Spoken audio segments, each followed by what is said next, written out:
Hey guys, it's Kira. Don't mind my kitchen. We're renovating.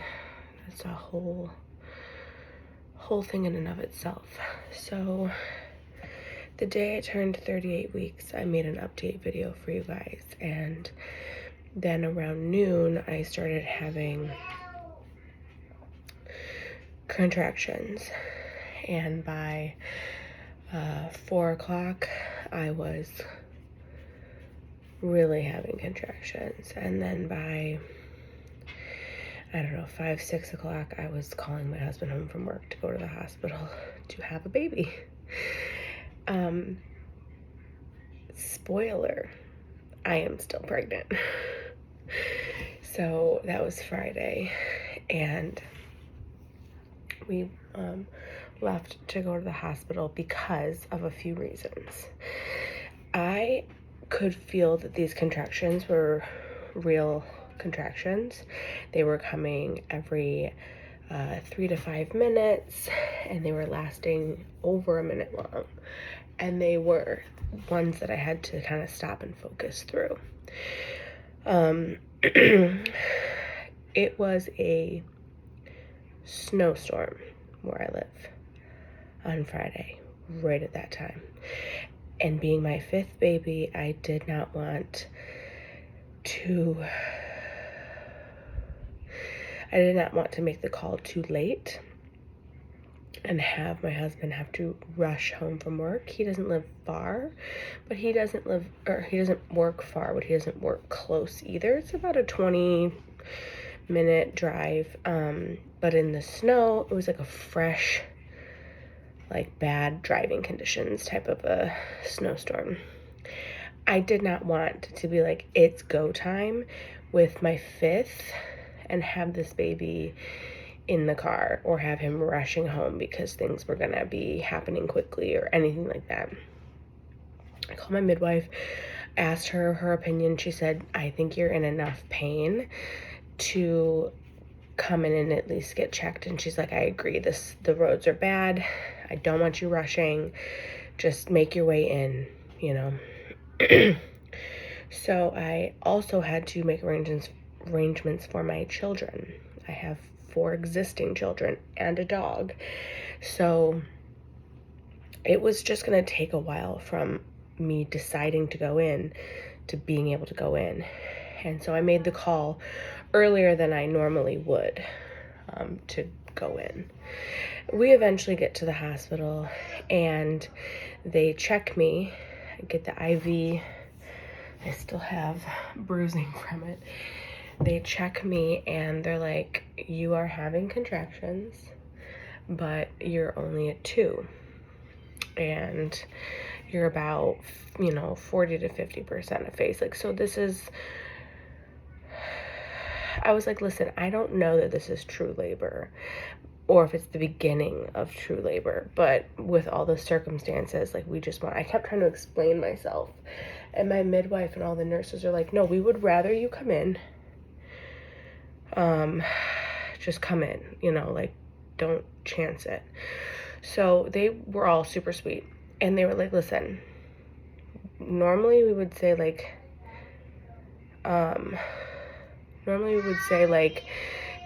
go home and labor, but with the roads, like, we don't want you going home. So they let me stay and walk the halls for 2 hours and come back.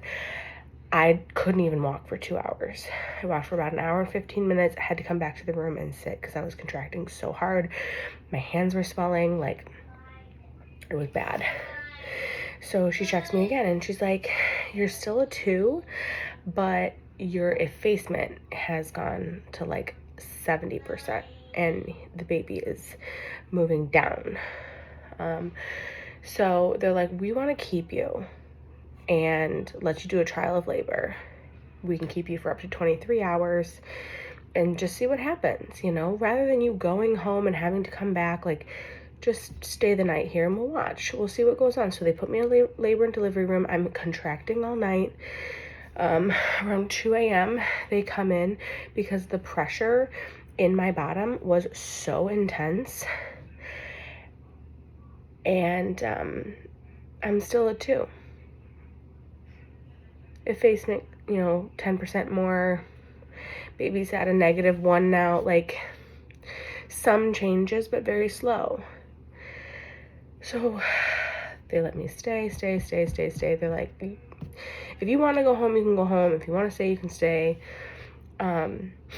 But meanwhile, my sister, who has my children, tells me that my daughter, who came home with a migraine on Friday, was not feeling good. She had a low temperature, 99 something, but she was just real pathetic. And I was like, great. So I'm like, you know what, Dan? It was around noon. I'm like, you have to work at 4. If this baby's not coming, like, you need to go back to work, because we can't waste your FMLA days or your sick days or your paid time off or whatever we're using for you to stay home with me. We can't use it now if nothing's happening. And Heidi is not feeling well. So let's just go home. He has Sunday, Mondays off. So this was now Saturday. So I'm like, let's just see if we can get you through this shift. And maybe in the next 2 days, things will kick back up. Meanwhile, my hospital and my midwives both have a policy that they cannot help to augment labor. I feel like that's not the right word. To promote labor or do any kind of inducing of labor, that's not medically necessary before 39 weeks. So because I was only 38 weeks, they could not do any membrane sweeping, give me the breast pump, give me oxytocin or anything. Like, they couldn't do anything other than let me do whatever I was going to do, which I'm fine with and I respect. And I'm actually really happy that I have a team that is like, hey, your blood pressure is fine. You're not, your urine tests are fine. There's no hypertension. There's no preeclampsia. Your baby's not too big. Like, you're good. If you're going to labor, fine. But if not, also fine. We're not going to force this baby out. Because I know that there's a lot of providers that would just rather, like, well, you're contracting consistently, so let's just induce you. And it turned out to be the best thing, because when I came home, Heidi was very much sick.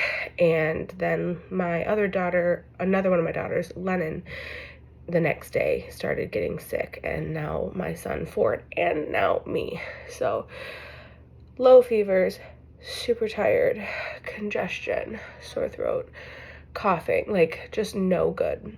Dan actually took Lennon and Heidi to urgent care because Heidi's had a headache and or fever since Friday morning, and it's now Tuesday. So still pregnant. I'm 38 weeks and 4 days today. And I'm actually, like, hoping to not go into labor. I did start losing a lot of mucus plug after all the checks and stuff, and there was, it was tinged with blood, but that has since stopped, and I have not had, like, consistent contractions since then. So I will say they stopped 9 a.m. On Saturday morning was the last time I had any contractions. And then by noon, I was like, there's no reason for me to be here. So they just kind of faded out. Dan just texted me, the girls want Slurpees. That's cute. Anyway, I'm going to go. I just wanted to give you guys a little update. That's what's going on over here. So I'll talk to you guys later. Bye.